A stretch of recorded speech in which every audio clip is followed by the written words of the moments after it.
marunong ko magtungit. Dadayo pa ako, maghahanap ng tungitan. Ngayon, wala nang tungitan. Dito na, pira pa. Walang taluhan. Panalo na, araw-araw panalo.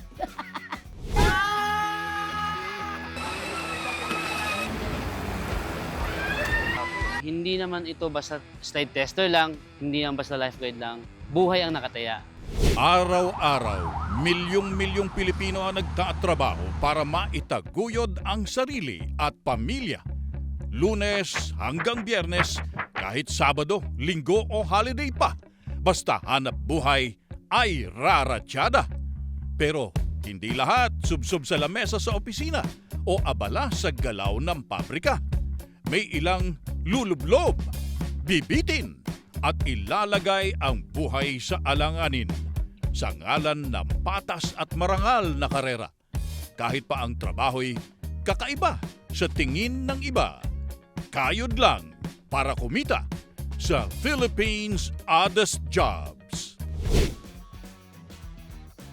Ang bawang, present sa bawat putahing inihahain sa hapagkainan. Sa bawat tahanan, mano-mano ang pagbabalat nito. Pero alam niyo bang may isang lugar dito sa Maynila na ang kabuhayan ay magbalat ng bawang? Yung nagdi-deliver dito na kuliglig, galing din po yung sa Inchik. Pinapadeliver dito, inuutosan sila. Kasi po, ay Inchik po may-ari nito. Kaya pag binalatan na po, para hindi na sila nagbabalat yung mga restaurant, ano na siya, balat na po. Nga lang, mas mataas ang presyo kaysa sa may balat.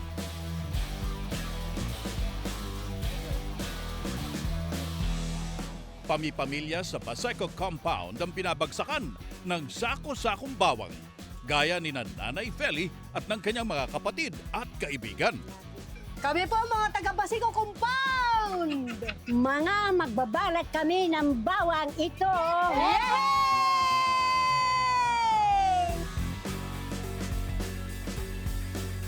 Kakaibang trabaho na bawang, medyo libangan. Hindi kagaya ng nakakatulong din sa asa-asawa. Diba?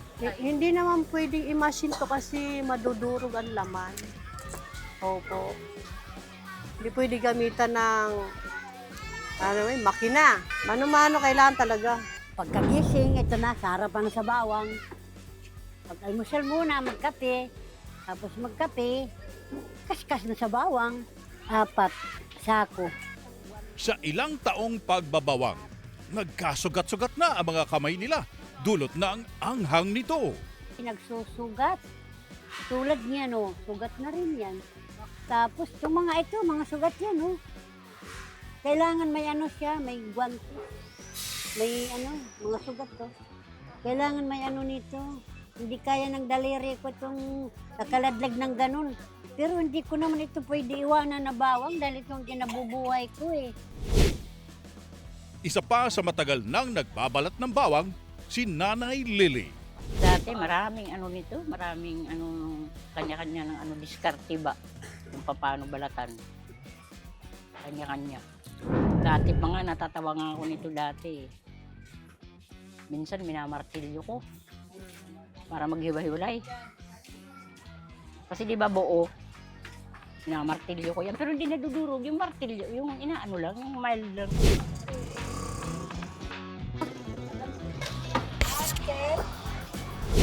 Ang grupong ito, sama-samang nagbabalat sa labas ng bahay ni Nanay Feli. Pag ito naman sa loob ng bahay, magulo. Mga balat, nagbalat ng bawang, nagkakalat. Pag humangin, nagliliparan na yung balat sa loob ng bahay. Pero pag dito sa labas, maganda pa dito sa labas. Kasi ito, ang amoy nito, nakakaapekto sa paghinga ng tao. Kawawa naman ang sarili natin dito eh. Nakaroon sakit sa ulo. Makakaramdam ka ng kirot sa utak. Pag lagi-lagi ha. 2019, nagbabalat na ako eh. Yung dating ng COVID, nagbabalat na ako. Mura pa lang noon ang bayad. Pa lang, 50. Isang sako.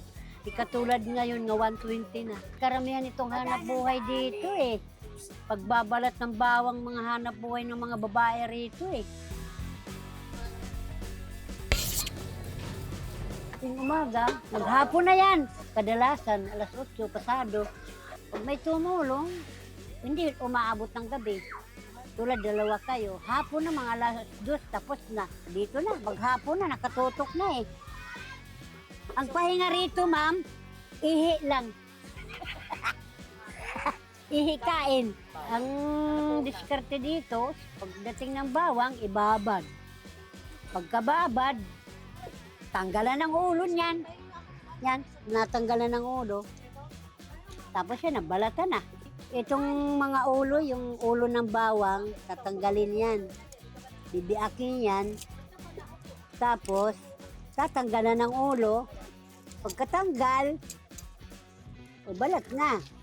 Hila na ng balat. Ganun na siya. Yun. Oo, finish na yan. Bali, isang araw mo babalatan, gihintay mo magdamag. Pagdating ng sidecar dyan, tricycle, kukunin na, may bayad ka na. Pumuso ito magbalat ng bawang. Kadalasan naman ito makikita rin. Puro balatan ng bawang. Napakagaling kasing hanap buhay, mabilis lang.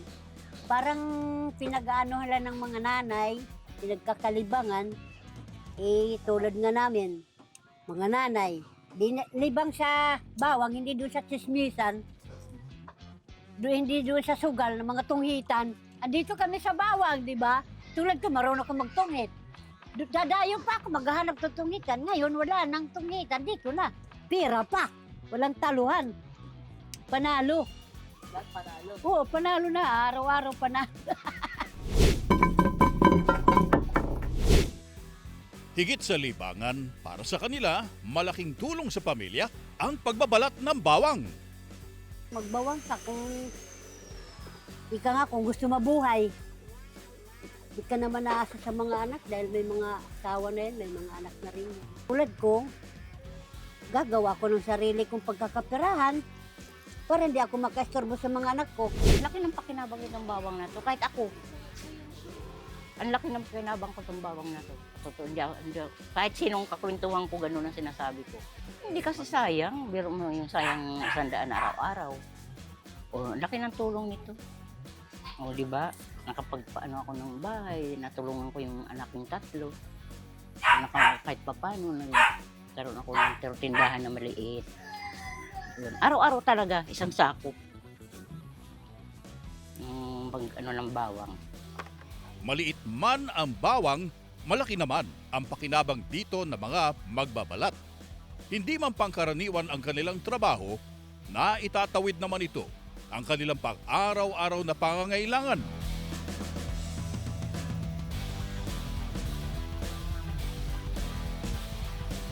Halos araw-araw, daan-daan ang sumusubok ng mga slide sa isang water park.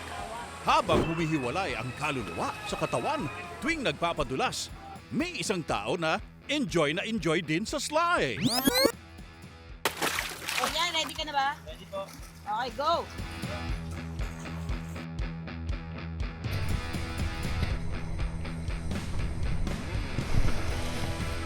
Ready, go! Ready na po natin, na actual.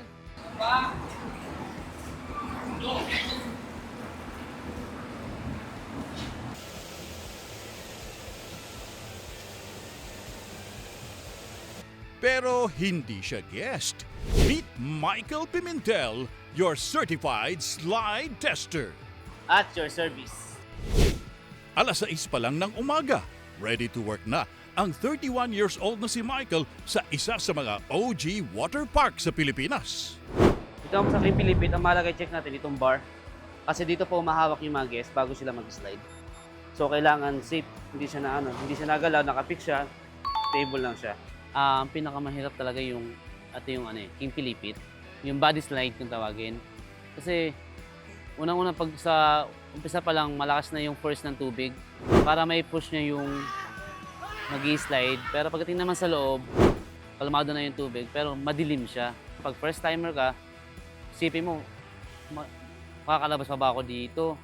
Hanggang saan ba labasan nito, hanggang saan ba dulo? Tapos ang bilis pa ng flow ng tubig, paikot-ikot ka. Kaya pag-ahon mo, may hilo-hilo ka talaga. Bali, matagal na ako sa Splash as of since 2015. Nag-apply ako, then natigil lang nung pandemic until now. Bali, nabalita ko yung na-hiring si Splash Island, gawa ng mga friends lang sa lugar namin. Then, ako naman, nagbaka sakali lang din. Then, nag-walk-in applicant ako. Then, pinalad naman, naipasa ko yung mga nag-undergo ng mga trainings, napasa ko naman. Kailangan ko talaga ng work ni, kasi kailangan ko ng, habang tumatanda tayo, hindi man pwedeng lagi nakasa tayo sa magulang natin. So, kailangan natin magpursige din. Pinalad naman na makapasok sa Splash Island, tapos hanggang ngayon, lipat naman tayo sa King Philippines sa baba.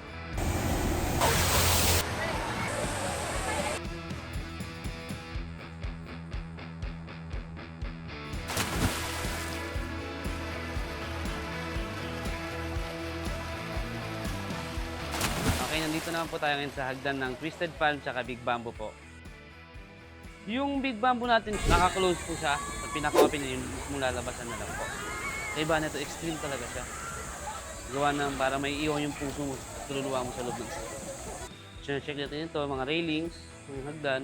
Dito po, bakit titesting po na dito, yung mga slide, kung walang sumasabit na kagaya dito sa mga dugtungan, kailangan po talaga smooth yung salbabi natin. Tsaka kahit sumayad yung puwet sa slide, hindi po sila masusugatan. Pag nagbukas po ito, malakas po yung pressure ng tubig, yung bulwak. So kailangan po talaga siya, nakapix lang. Dito po tayo sa Rio Montañosa. Bali, chine-check po natin yung conveyor natin, yung pag-aakitan ng mga salbabida para continuous ang operation. Yung mat po natin kasi, wala po sa align sa gitna. So kailangan natin i-adjust. Napakahalaga po nito kasi ito po yung nagdadala ng mga salbabida ng mga guests namin dito sa Splash Island. Yung malaking family wrap na salbabida, pag manual po kasi, mabigat po siya. Kasi yung sumasakay po doon, 3 to 4 persons po. Mahirap po para buhatin para sa hagdan, kakyat.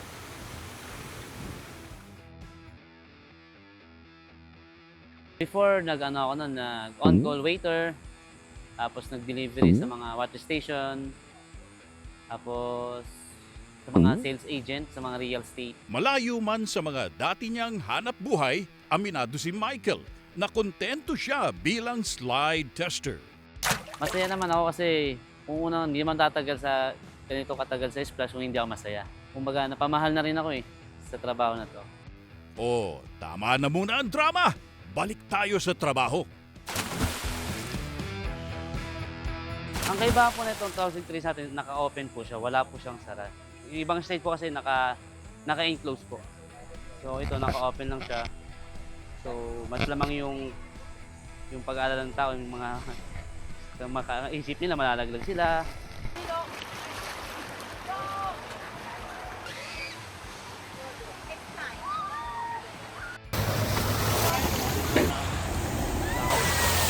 Unang-una po, spread your legs.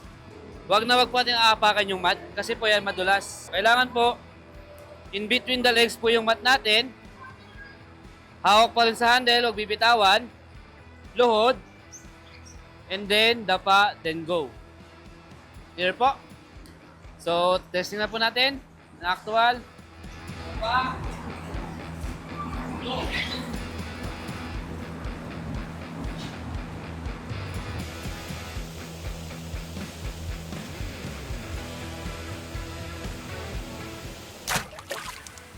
Ang sweldo ni Michael, nasa mahigit 3,000 piso kada linggo. Sa ngayon po, ang anak ko po ay 3. Malaking bagay ang trabaho ko na to at malaking tulong sa akin to kasi dito lang ako kumukuha ng pang-araw-araw namin, ng gastusin. Sapat naman kasi na compliance naman si company sa mga sa sahod, sa lahat ng mga kung anong kailangan bayaran. Sa bawat guest na nag-e-enjoy, katumbas ang walang kapantay na kasiyahan kay Michael. Nakuha namin yung guest satisfaction nila na safe kami dito kahit anong mangyari. Kahit makailang balik kami, 10 balik, 20 balik, safe kami. Kaya nakikita mo sa ngiti nila, isa pa tayo. Pag slide ulit, isa pa ulit. Parang sa kanila na safe kayo dito sa amin.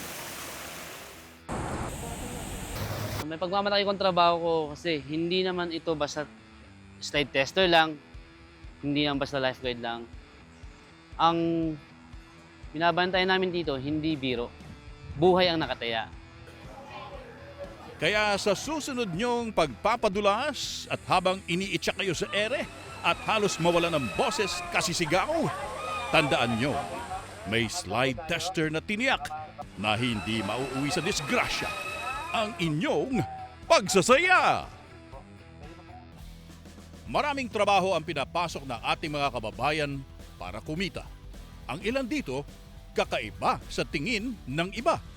Pero magkandakuba man sa pagkayod, pinakamahalagang lumalaban sila ng patas at hindi nawawalan ng pag-asa. Yan palagi ang paalala sa Philippines Oddest Jobs.